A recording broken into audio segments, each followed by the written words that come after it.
السلام علیکم۔ Welcome to S Y voice. امبر ناگ ماریا سیریز کا سلسلہ جاری ہے۔ پارٹ 1 کا ہم نے 2 قسطیں ملاحظہ کی ہیں آپ نے، اور اب تیسری قسط پیش خدمت ہے۔ مصر کا شہزادہ۔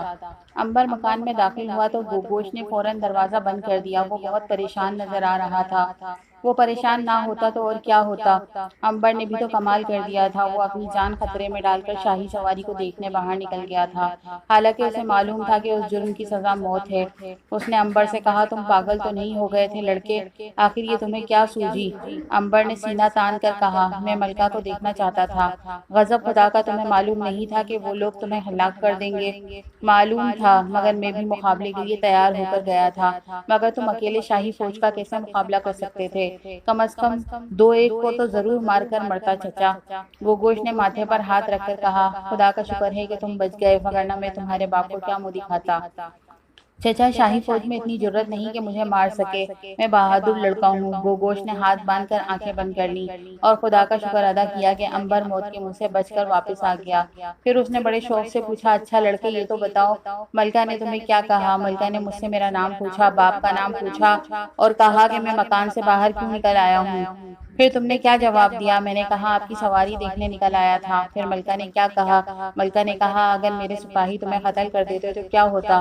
پھر تم نے کیا کہا؟ میں نے یہی کہا کہ میں بہادری سے ان کا مقابلہ کرتا۔ پھر ملکہ نے کیا کہنے لگی؟ پہلے تو وہ گہری سوچ میں ڈوب گئیں، پھر بولی کہ تم بڑے بہادر لڑکے ہو، جاؤ واپس اپنے گھر چلے جاؤ۔ رب عظیم تیرا لاکھ لاکھ شکر ہے کہ تو نے ملکہ کے دل میں رحم ڈالا، نہیں تو خدا جانے آج کیا ہو جاتا۔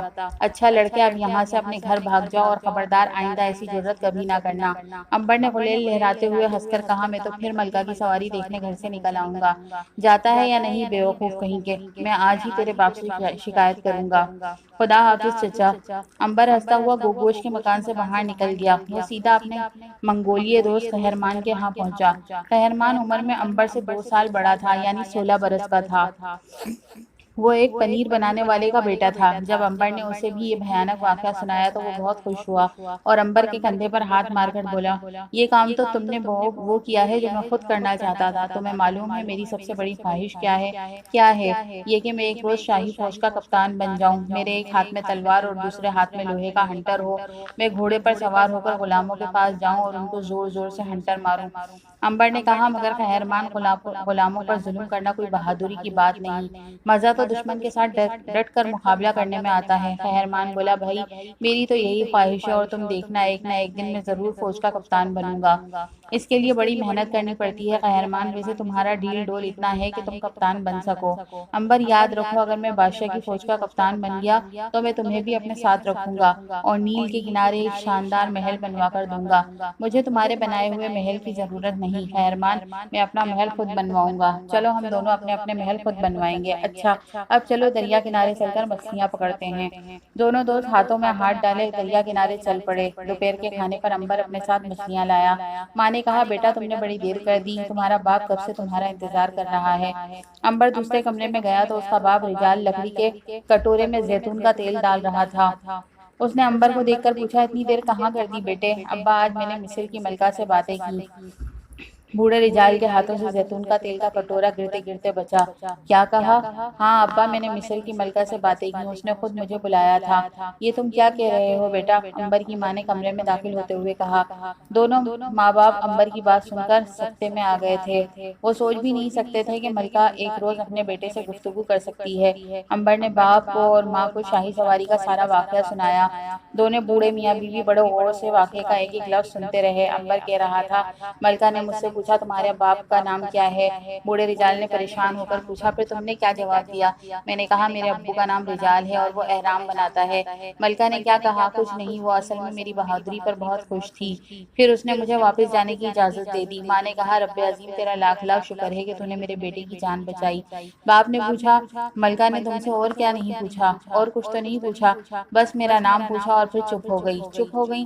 ہاں ابا جان، بالکل خاموش ہو گئی۔ مجھے تو ایسا لگتا تھا جیسے وہ کچھ سوچ رہی رہی ہیں۔ وہ میری طرف بڑے غور سے دیکھتی رہی تھیں۔ ملکہ عالیہ نے کچھ اور تو نہیں کہا؟ بوڑھے رجال نے اطمینان کا سانس لیا اور عنبر سے کہا، اچھا چلو اب ہاتھ منہ دھو کر کھانا کھا لو۔ کھانے کے دوران میں بوڑھا رجال یہی سوچتا رہا کہ کہیں ملکہ عالیہ نے اپنے بیٹے کو پہچان تو نہیں لیا۔ اصل میں بوڑھا رجال نہیں چاہتا تھا کہ ابھی ملکہ اپنے بیٹے کو پہچانے، وہ چاہتا تھا کہ عنبر ذرا اور بڑا ہو جائے، پھر وہ خود اس کو لے کر ملکہ کی خدمت میں حاضر ہوگا اور اسے بتائے گا کہ عنبر اس کا شہزادہ بیٹا ہے۔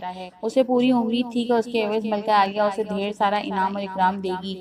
دوسری طرف اسے یہ بھی خوف تھا کہ کہیں فرعون اسے قتل ہی نہ کروا دے۔ اسی لیے بوڑھا رجال ابھی تک خاموش تھا۔ وہ کبھی کبھی یہ بھی سوچتا تھا کہ فرعون کے مرنے تک اس بھید کو چھپائے رکھنا چاہیے۔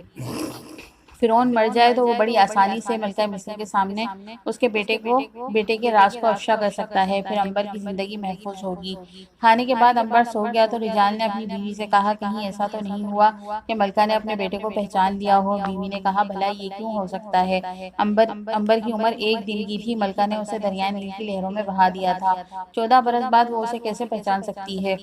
پھر بھی مجھے ڈر ہے، اگر ملکہ نے اپنے بیٹے کو پہچان لیا ہے تو وہ ضرور اسے حاصل کرنے کی کوشش کرے گی۔ اگر ملکہ نے عنبر کو ہم سے واپس لے لیا تو یقینی طور پر فرعون کو اس کا علم ہو جائے گا اور وہ عنبر کے ساتھ ہی ہم دونوں کو بھی قتل کروا دے گا۔ رجال کی بیوی سوچ میں پڑ گئی، پھر کہنے لگی، رجال تم وہم کرنے لگے ہو، ملکہ اتنا برس گزر جانے پر عنبر کو کبھی نہیں پہچان سکتی، مگر وہ ماں ہے اور ماں کا خون جوش مار سکتا ہے۔ فرض کریں اگر عنبر کو اس نے پہچان بھی لیا ہوگا تو وہ کبھی عنبر کو واپس محل بلانے کی غلطی نہیں کرے گی۔ اسے اچھی طرح معلوم ہوگا کہ اس طرح فرعون کو بیٹے کا پتہ چل جائے گا اور وہ نجومیوں کی پیشن گوئی کے مطابق اسے فوراً قتل کروا دے گا، اور کوئی عجب نہیں کہ وہ ملکہ کو بھی ساتھ ہی مروا دے۔ یہ تم ٹھیک کہتی ہو، لیکن میرا خیال ہے کہ اب ہمیں بھی محتاط رہنا چاہیے۔ فکر نہ کرو، رب عظیم ہماری حفاظت کرے گا۔ بوڑھے رجال نے کچھ سوچتے ہوئے کہا، کیا خیال ہے میں عنبر کو لے کر ملکہ عالیہ کی خدمت میں حاضر نہ ہو جاؤں؟ کس لیے؟ اسے شاہی مہر کے ساتھ اس کی امانت واپس کرنے۔ خدا کے لیے ایسی غلطی کبھی نہ کرنا، اس طرح ملکہ اور عنبر سمیت ہم سب بادشاہ کے ظلم کا نشانہ بن جائیں گے۔ اس کا مطلب ہے کہ ہمیں ہر حال میں فرعون کی موت کا انتظار کرنا ہوگا۔ ہاں، اسی میں ہم سب کی بھلائی ہے۔ اتنے میں پول کا غلام شکار کی ہوئی مرغابیوں اور ابلی ہوئی انجیروں کی ٹوکری لے کر اندر آیا۔ رجال نے پوچھا، یہ کہاں سے لائے ہو پولکا نے بھیگی آنکھ پوچھ کر کہا، مرغابیاں تو میں نے ڈنڈا مار مار کر خود شکار کی ہیں، اور انجیریں میں نے توفون درزی کے باغ سے توڑ کر لایا ہوں۔ کیا توفون سے تم نے انجیریں توڑنے کی اجازت لے لی تھی؟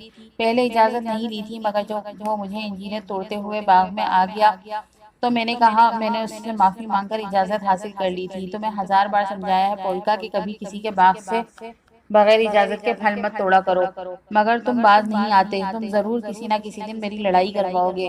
میرے آقا لوگوں کے باغ پھلوں سے لدے دیکھ کر آپ کے غلام کے منہ میں پانی بھر آتا ہے۔ میں بتاب ہو کر باغ میں گھس جاتا ہوں اور پھل توڑنا شروع کر دیتا ہوں۔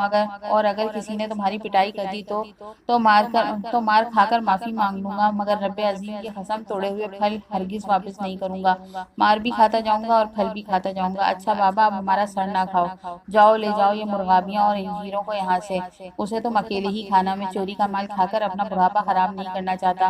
غلام نے چونک کر کہا، میرے آقا آپ اسے چوری کا مال کہتے ہیں؟ حضور یہ تو میری محنت کا پھل ہے، خدا کی قسم پورے 101 مکے مارے ہیں میں نے ان انجیروں کے لیے، اور ایک بھی انجیر باغ کے مالک کو واپس نہیں کی۔ بھائی اب چلے بھی جاؤ۔ جا رہا ہوں میرے آقا۔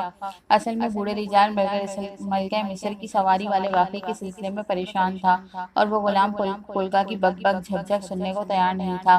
غلام چلا گیا تو دوسرے کمرے میں جا کر وہ کھجور کی چٹائی پر سوئے ہوئے عنبر کو غور سے اور محبت سے دیکھنے لگا۔ نیلی آنکھیں، سیاہ ریشمی بال، پھیکا شاہی ناک، وہ بالکل مصر کا شہزادہ معلوم ہو رہا تھا۔ رجال دیر تک اسے دیکھتا رہا، پھر سر جھکائے واپس چل دیا۔ اسے عنبر سے اپنے بیٹے کی طرح پیار تھا اور وہ اس کی جدائی کبھی گوارا نہیں کر سکتا تھا۔